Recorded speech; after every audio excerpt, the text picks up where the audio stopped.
उसका जो पैरा पाकिस्तान के हवाले से है, वो बड़ा खतरनाक है।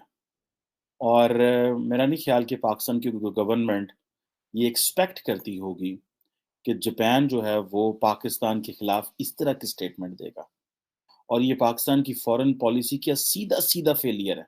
और उसमें ये पाकिस्तान के बारे ये कहते हैं कि एक तो जारी बात है, इंडिया का एक वो स्टैंडर्ड पैटर्न है। तो उन्होंने कहा जी कि टेररिस्ट इंफ्रास्ट्रक्चर जहां जहां पूरी दुनिया में है उसको खत्म किया जाए, और उसके ऊपर इंटरनेशनल कोऑपरेशन। और साथ ही उन्होंने ये कहा कि वो रीइटरेट करते हैं और कंडेम करते हैं terror attack in India including 26/11 Mumbai and Pathankot attacks and call upon Pakistan. अब मैं आपको बताता हूं कि वो कर क्या रहे हैं। जापान ने ऑफर किया इंडिया को कि 42 अरब डॉलर की इन्वेस्टमेंट करेंगे, और वो किशीदा साहब के विजिट के दौरान ये बात चली है, जो कि तकरीबन तकरीबन 5 ट्रिलियन येन बनता है। 5 ट्रिलियन येन। ये कुछ छोटी स्टेट, ये कुछ छोटा अमाउंट नहीं है। पाकिस्तान से एंगेजमेंट जरूरी नहीं है।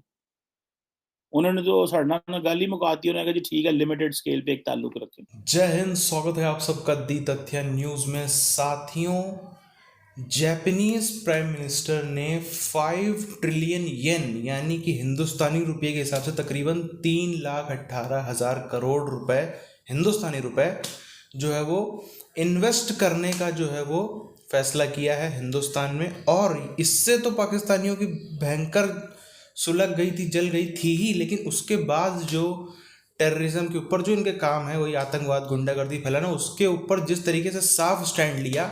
और एंटी चाइना भी, इनको कितना गरिया लो, इनके जो पीछे गुरु जी हैं उनको बोल दो तो इनको एकदम मिर्ची लग जाती है। तो इनके जो गुरु जी भी है चाइना है, उसके खिलाफ भी जो है वो इंडिया ने और जापान ने आगे स्ट्रेटेजीज बनाई है, जिसकी वजह से ये एकदम तबाह होकर रह गए। पूरी चीज़ क्या है उधर हम चलते हैं। आप चैनल को सब्सक्राइब करके बेल आइकन दबा लें। कि जापान के जो वजीर आजम है कशीदा साहब, वो विजिट किया है।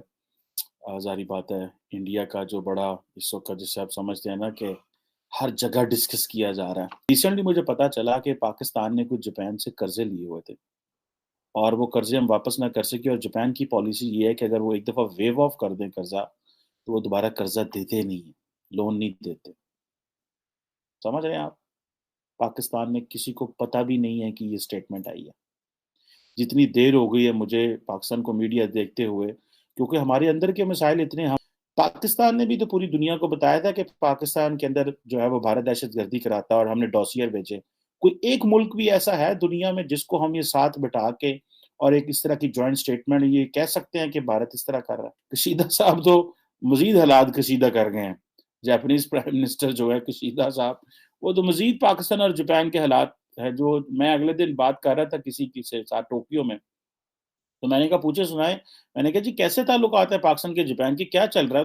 अब मैं आपको बताता हूँ कि वो कर क्या रहे हैं। जापान ने ऑफर किया इंडिया को कि 42 अरब डॉलर की इन्वेस्टमेंट करेंगे, और वो किशीदा साहब के विजिट के दौरान ये बात चली है, जो कि तकरीबन तकरीबन 5 ट्रिलियन येन बनता है। 5 ट्रिलियन येन। ये कुछ छोटी स्टेट, ये कुछ छोटा अमाउंट नहीं है। ये कोई आसान छोटा पैसा नहीं है। ये बहुत बड़ा पैसा। हमारे पास तो वो 50 अरब डॉलर के, 60 अरब डॉलर के चाइनीज प्रोजेक्ट्स हैं जिनमें से रुके हुए हैं कि 75 साल भारत भी अपने आज़ादी के मना रहा है और हम भी आज़ादी के मना रहे हैं। और हमें किस तरह की बायलैटरल स्टेटमेंट्स देखनी पड़ रही हैं, हमें कोई बंदा बता सकता है? हम तो ये सवाल भी नहीं कर सकते। किसी को पता ही नहीं है ये सवाल भी करना है कि नहीं करना। Special strategic and global partnership. Special strategic and global partnership against China भी है। जारी बात देख रहा था पाकिस्तान और जापान के ताल्लुकात में, कभी वो हमारी एजुकेशन में मदद करते हैं, कभी वो हमारी टेक्निकल एजुकेशन में मदद करते हैं, कभी वो हमारी नाले पक्के करने में मदद करते हैं, कभी वो हमारे खाल पक्के करने में मदद करते हैं, कभी वो इस तरह की चीज़ों में मदद करते हैं। जबकि इंडिया में देखें वो किस तरह के प्रोजेक्ट्स कर रहे हैं। इंडो पैसिफिक ओशंस इनिशिएटिव जो है, ये इन्होंने इनिशिएट किया हुआ 2019 में। और दोनों मुल्क जो हैं वो फ्री इंडो पैसिफिक की बात कर रहे हैं। फिर आप देखें United Nations convention on law of seas के ऊपर वो किस तरह एक दूसरे को सपोर्ट कर रहे हैं।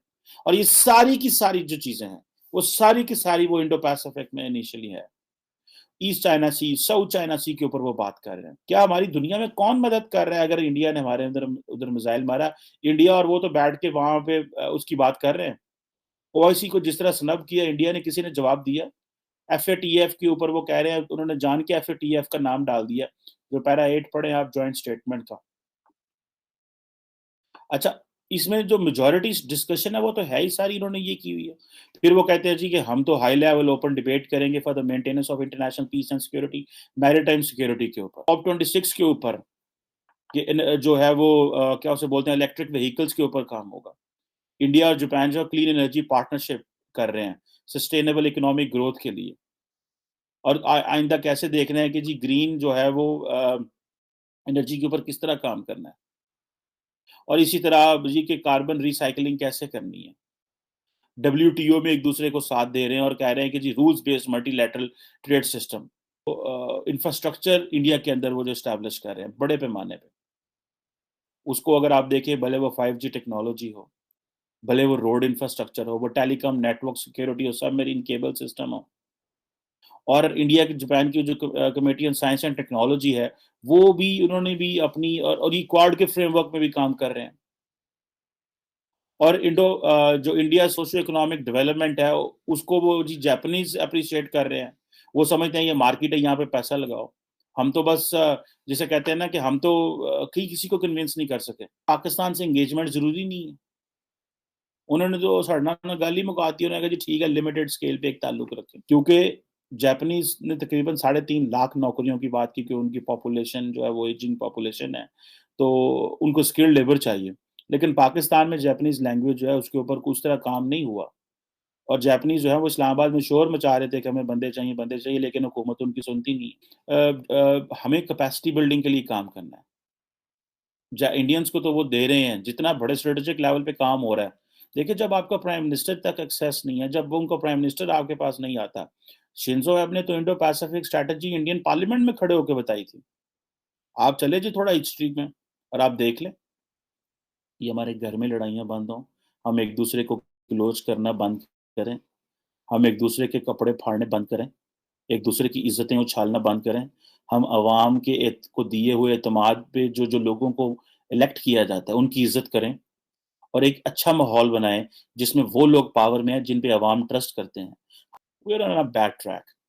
द ओनली वे इज कि give people a fair share. जब तक सियासतदानों के मामलात में इंटरफेरेंस होगी, सियासतदान इंडिपेंडेंट मैंडेट लेके नहीं आएंगे, अदारों पे यकीन नहीं होगा, ये निज़ाम इस ऐसे नहीं चलेगा। इकोनॉमिक सिक्योरिटी तभी अचीव हो सकती है। साथियों, आपने पूरे वीडियो में देखा हिंदुस्तान के बारे में। चीमा ने शायद जो टर्म पहले कभी सुने भी नहीं होंगे, वो डील जो है वो इंडिया के साथ में जापान कर रहा है।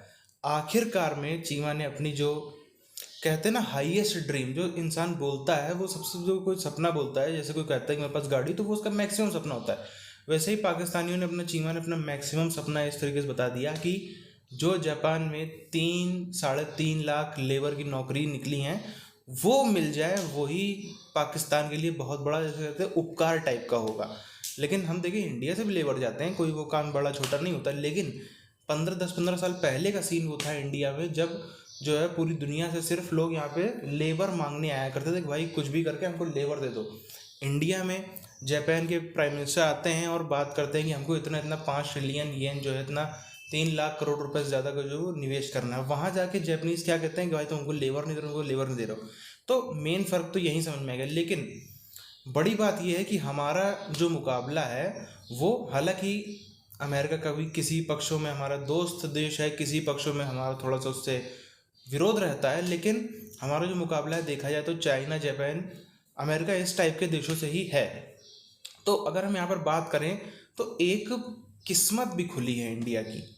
किस्मत कैसे खुली है? जो अभी पूरा का पूरा ये रशिया यूक्रेन का युद्ध हुआ, पूरी दुनिया, पूरी दुनिया आप देख लो, पूरा आपका वेस्ट से लेकर ईस्ट तक कोई भी देश होता था, उसकी उम्मीद रहती थी कि भाई कुछ पैसा कमा लिया, कुछ इन्वेस्टमेंट करना है, पैसा है, कहाँ इन्वेस्ट करना है, सीधे भागो अमेरिका, अमेरिका जाओ इन्वेस्ट करो।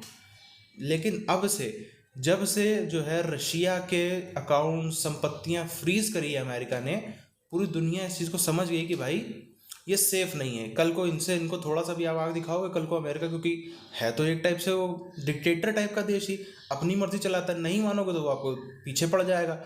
उस चीज़ के चलते ही ये भी एक बहुत बड़ा कारण है जिसके चलते ये डील इंडिया में आई है, क्योंकि कम से कम बाकी देशों को इतनी श्योरिटी है कि इंडिया, पहली बात तो कोई इंडिया ऐसी नाजायज सी शर्त रखता नहीं है कि यहाँ पे हम बैठे हैं, हमसे 2000 किलोमीटर दूर की कोई दो देशों का झगड़ा हो रहा है, उसके बीच में हमको कूदना है, ये करो तुम इसकी मदद ना करो, वो करो, जैसे अमेरिका रशिया यूक्रेन बीच में कर रहा है, वो इंडिया करता नहीं है। दूसरी बात, इंडिया ग्रोइंग मार्केट है, यहाँ पे जो है वो अगर हम देखें तो जो डेवलप्ड इकोनॉमी होती है वहाँ पे आपका पैसा जो है वो थोड़ा सा सेफ ज़रूर रहता है, लेकिन जो उसका कंपाउंडिंग का रेट होता है, जो बढ़ोतरी दर होता है, वो रिलेटिवली कम होता है। लेकिन जो डेवलपिंग कंट्रीज होती हैं उसमें जो कंपाउंडिंग दर होता है, जो ग्रोथ दर होता है, वो ज़्यादा होता है। ये भी एक कारण है कि इंडिया में जो है वो पैसा बढ़ेगा तेज़ी से, ये एक बड़ा कारण है। और इन्हीं सब चीज़ों के बीच में यदि हम देखें तो ये भी एक संकेत है। आप देखो आज के टाइम पे यूएई जैसे कंट्रीज़, जो ये तेल का भंडार खा खा के जो मोटे हुए देश हैं, ये हों, चाहे जापान हो, चाहे बाकी कंट्रीज़ हों, ये सब अपना इन्वेस्टमेंट इंडिया में बढ़ा रहे हैं। और पहले हम देखें यही 10-12 साल पीछे चले जाएं, उससे भी कम में अगर हम 7-8 साल भी पीछे चले जाएं, तो हम देखें ये सब देश आते थे तो हमेशा कर्ज देने के लिए आते थे। कभी भी इन्वेस्टमेंट के नाम पे आप देखो तो कहीं आपको 100 में से 2-4-5 ही केस मिलेंगे, वरना 95 केस आपको कर्जा देने वाले मिलेंगे।